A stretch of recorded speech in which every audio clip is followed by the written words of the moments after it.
Welcome into Northside Territory, Foul Territory Network's Cubs podcast. I'm Sahadev Sharma with my partner Patrick Mooney. We are your Cubs beat writers over at The Athletic. Patrick, we are out in Orlando for the winter meetings, and there have been a few signings. Obviously, a couple, you know, massive deals with the Kyle Schwarber signing at his age, his lack of a position really, but he's getting a massive $150 million deal. It's well earned, and someone that you and I both have a ton of respect for, a ton of love Mhm. for. Easy guy to root for, and just good for fans, good for media, good for teammates. Like a great dude all around.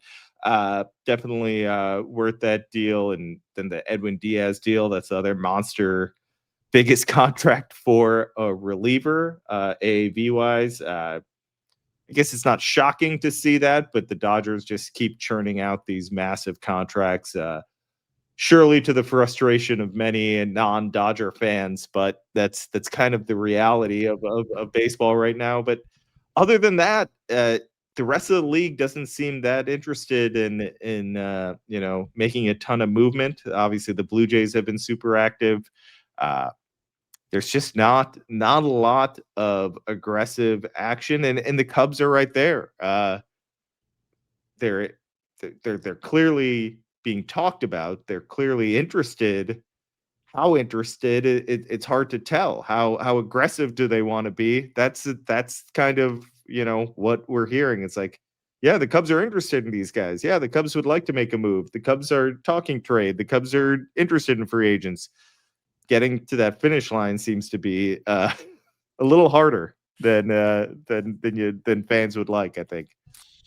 Yeah, I don't know if it's aggressive or maybe a little passive aggressive. It has been hard to track. There are some obvious needs on this team, and we've outlined that before. But just in talking to people, we've both heard this of like, you know, they're on free agents, they're interested in trades, maybe another proven hitter, an accomplished starting pitcher, looking at a higher range of bullpen guys. But to this point, and we're recording on Wednesday morning, nothing's gotten to the finish line. And I think most people, except for us, are planning on flying home Wednesday afternoon, Wednesday night after the Rule 5 draft. And so uh, we were kind of going into this taken by how people were talking about the Cubs, how they were engaging different parts of the market. They had a little bit of money to spend, maybe not as much as everyone would like, but that they could be players here, a team to watch. And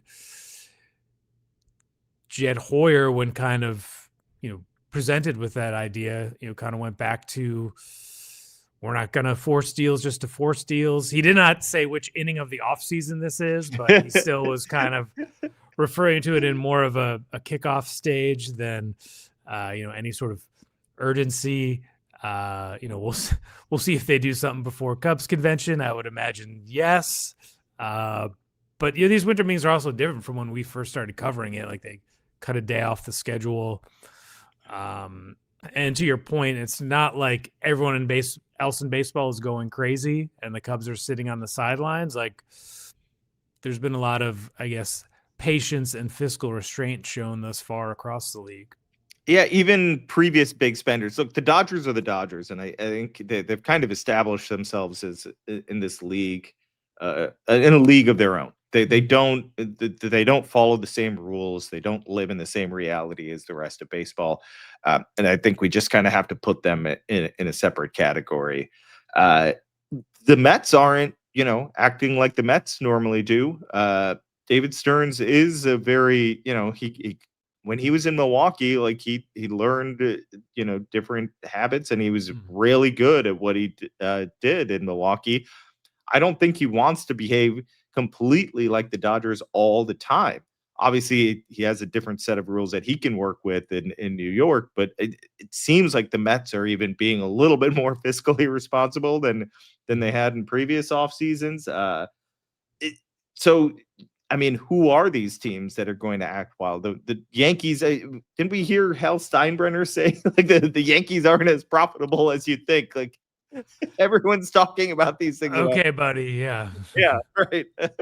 uh, so the Yankees, the Red Sox, the Cubs, these teams that you'd like to see be incredibly aggressive with their spending just aren't. Whether that's the way front offices work right now, whether that's the reality of them all accepting the reality of a lockout happening a year from now, and not wanting to spend in a fashion that may be outdated in a year, right? It may not fit into whatever financial reality the league is in a year from now or a year and a half from now, whenever we have a new CBA.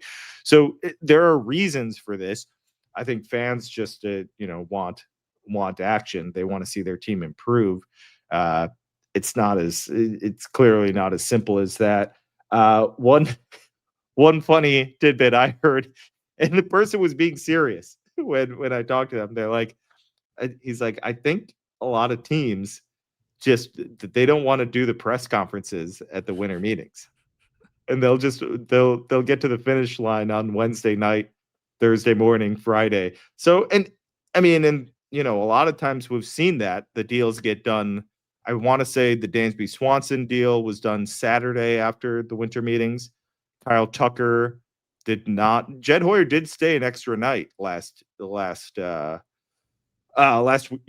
winter meetings because he didn't want to get the Tucker deal done while in the air. And I don't remember the exact date, but it was after the winter meetings that it got done.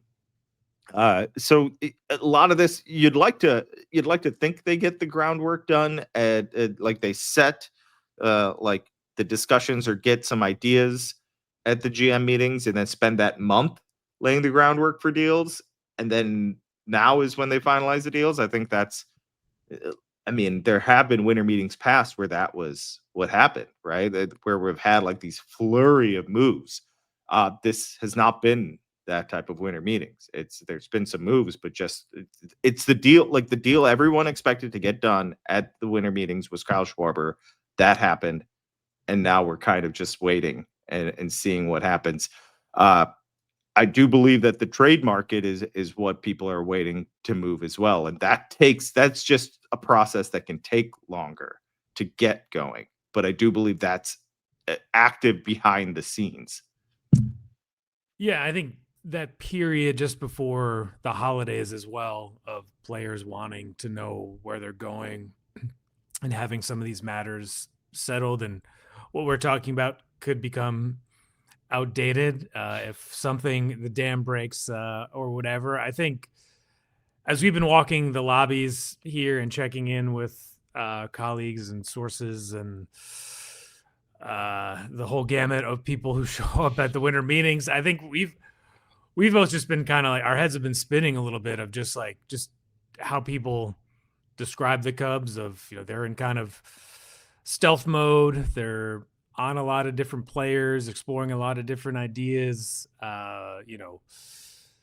Trade market, free agents. We'll get into some of the names like later, but they've been a little all over the place. And I'm not saying that they're disorganized, but just that like it's been kind of harder than normal to kind of keep track and get a sense of what they really want to do. It's like, yeah, we got interested in that guy, or oh yeah, we've talked to them, or yeah, we're staying in touch. It's just been a lot of that, and like to this point, it hasn't really emerged of what their like true priority is, and that's just kind of how this front office has evolved, right? Of it's less like obsessed with like kind of one player or a singular talent, that it's this whole like model driven, we just want to do good deals, and like Right. that's harder to kind of pin down because they're always talking. They're all, of course, they have preliminary interests or a degree of interest or kind of a level of inquiry, whatever the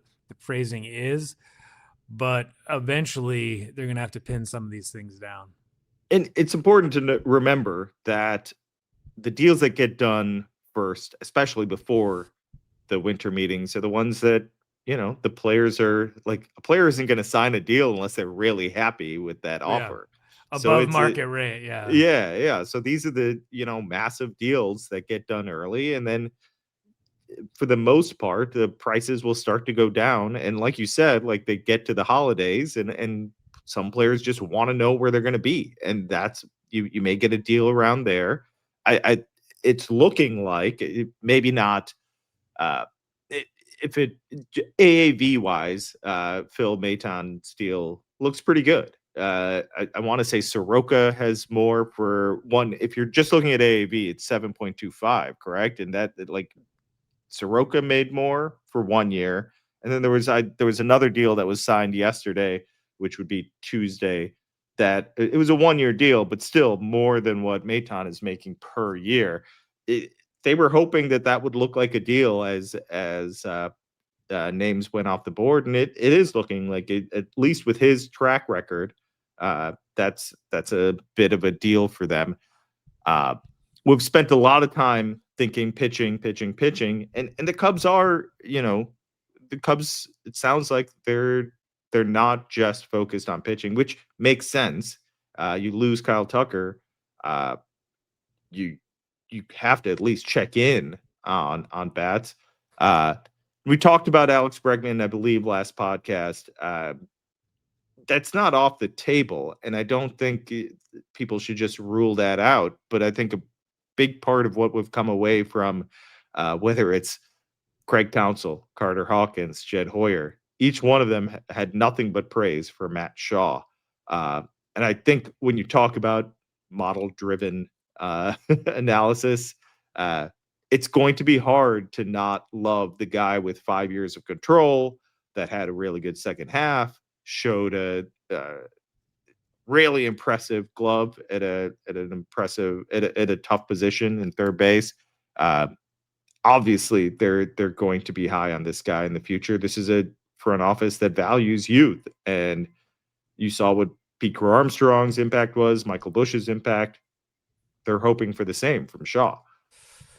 Yeah, I thought it was the Shaw became a storyline here because of the Bregman interest, because of their interest in the trade market, and I don't think their votes of confidence in Shaw prevents them from doing anything else, but it's just that they could not have been more clear in terms of we're planning to build around Matt Shaw. And so I think Bregman was always, I don't want to say a long shot, but just that like the Cubs would have to kind of step outside their comfort zone to bring in Alex Bregman. And that maybe they do eventually, but bringing him in does not mean that they're trading Matt Shaw as like a sequence of next moves. And I mean, Carter Hawkins could not have been more clear of saying no one's untouchable, but when Matt Shaw has all of those attributes you just listed, Sahadev, of, a Gold Glove caliber defender at a position that's been hard to fill for the Cubs for a very long time.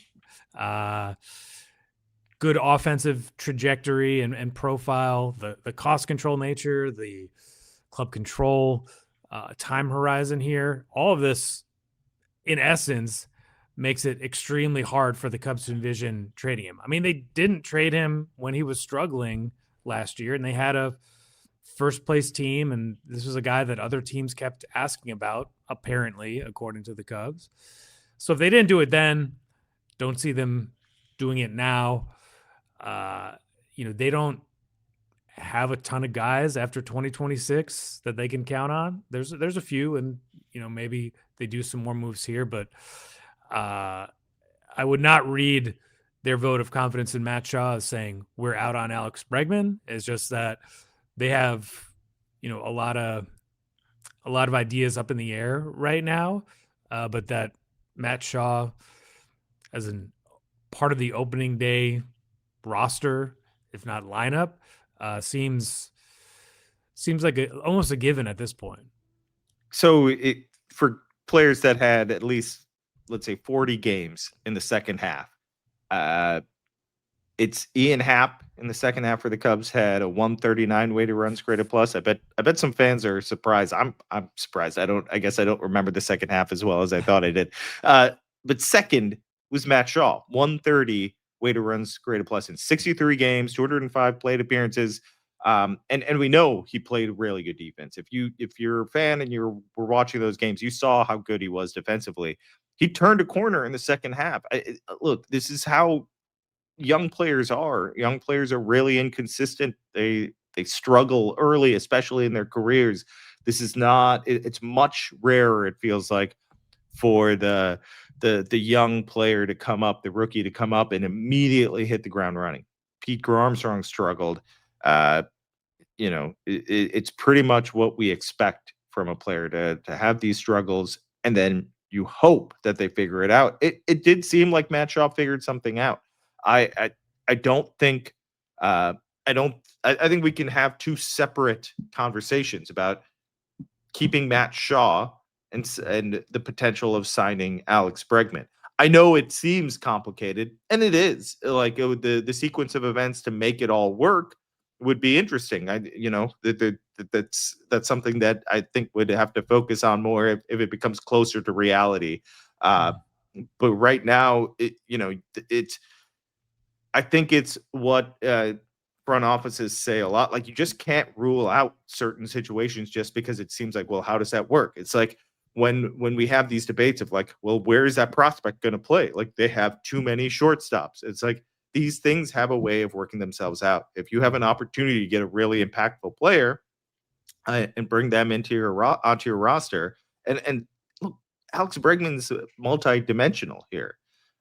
They believe he's going to age well. They believe he is a great defender at a good position. He can hit. And then there's the intangible value that they love that. They want that. They have a strong clubhouse culture. They have someone that can, you know, uh, improve that dynamic that they already value. So, I think there's ways for it to work. It does not. I don't think we were suggesting that Matt Shaw has to be traded when we pointed out the potential of Alex Bregman, but I understand where those leaps come from. But that's not that just isn't how this front office is working unless they're getting an under control player in return or an impact player in return that it just doesn't seem to make sense to move him right now. And I think Carter said it best. Like that's how that front office thinks. They're not going to give up.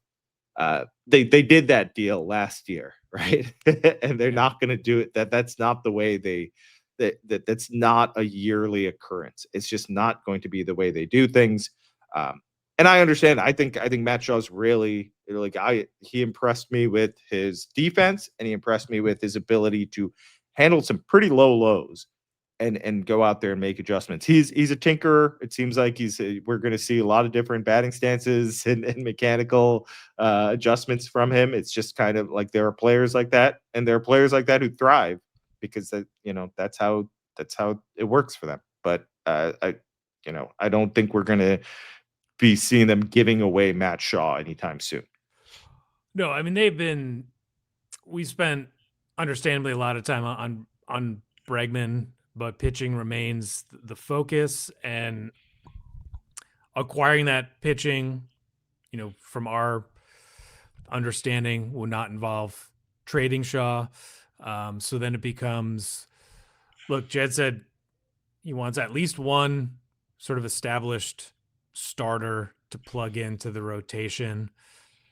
We've mentioned these free agents before, the King, Gallen, Amai. That seems to be what they're looking at. Maybe there's another name we've missed, but that seems to be the focus. There is that trade market that they've explored last summer and didn't come away with any real impactful pitching. And then the bullpen. I mean, you wrote about this the other day of like a closer type. And this has sort of summed up a lot of this offseason. They've been sort of circling a lot of these names.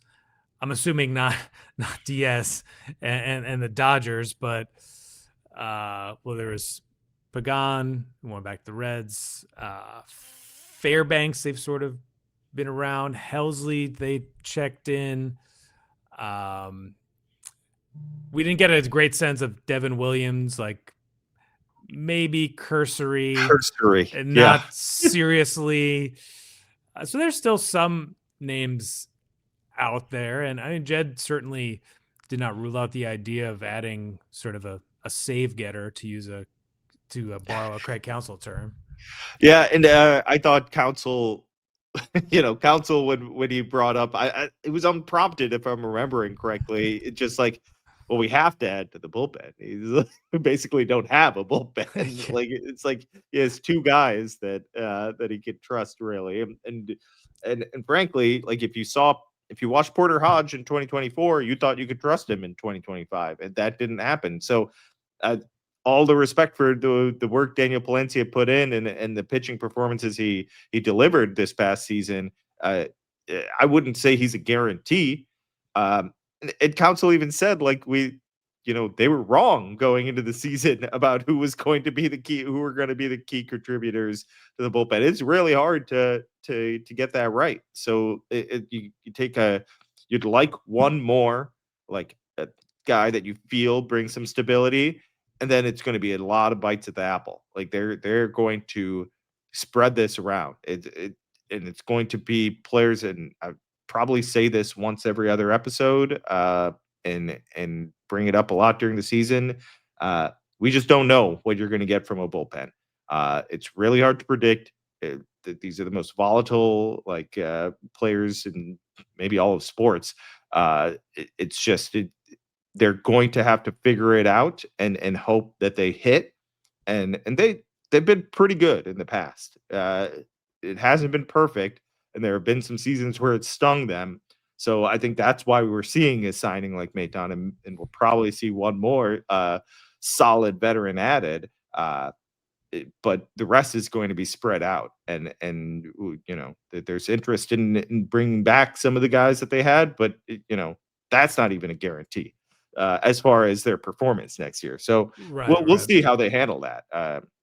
I do think it's going an incredibly important part of the team, but it's not going to be spending record amounts of money to go get an Edwin Diaz or break the bank to get Devin Williams, right? They just weren't those aren't the types of moves they make there. Even if they're treating it a little differently than years past. Yeah, we don't know exactly what the budget is, but I'm curious to see how can you add under the current parameters like an everyday type player, proven hitter, a number 2 or number 3 type starter, and like a late inning leverage reliever with a track record, like fitting all 3 of those things in. I don't know. We'll see. I guess kind of time will tell. I guess it's not all money either. There are different ways via trade to maybe accomplish that. But I think that just shows why we've been kind of, talking in circles a little bit after being in this like winter meetings bubble of, there's just a lot of different ways this could go. And it's also important to remember too of where they're coming from versus these last couple of years of building or being stuck in that 83 win territory. That they have a nice club. They have a pretty solid foundation, but those are 3 pretty big items still to go here when you're talking about maybe a Bregman or some hitter that's not quite thinking of yet. One of those starters who could really perform in a playoff game, and a guy who could close out a playoff game. Like those are not those players are somewhat rare. Exactly. Yeah. Well, and they're expensive. They're expensive. They don't come by cheap. Yeah. We'll see if we get more clarity. One more. I mean, there's not people, like you said, people are starting to leave. and head out of Orlando here. But hopefully there's a little more clarity by the end of the week. Maybe there's a move or two. Who knows if they get one done by the end of this week, but there should be some action before the holidays, you would hope. But it certainly has slowed down a little bit, and we'll see what the rest of the week holds for us. Thanks so much for listening, everyone. This is Northside Territory. Make sure to rate, review, subscribe to the YouTube channel, and subscribe to The Athletic, where Patrick and I are on top of all things Cubs. We'll be back with another episode this week, and hopefully some action from the Cubs.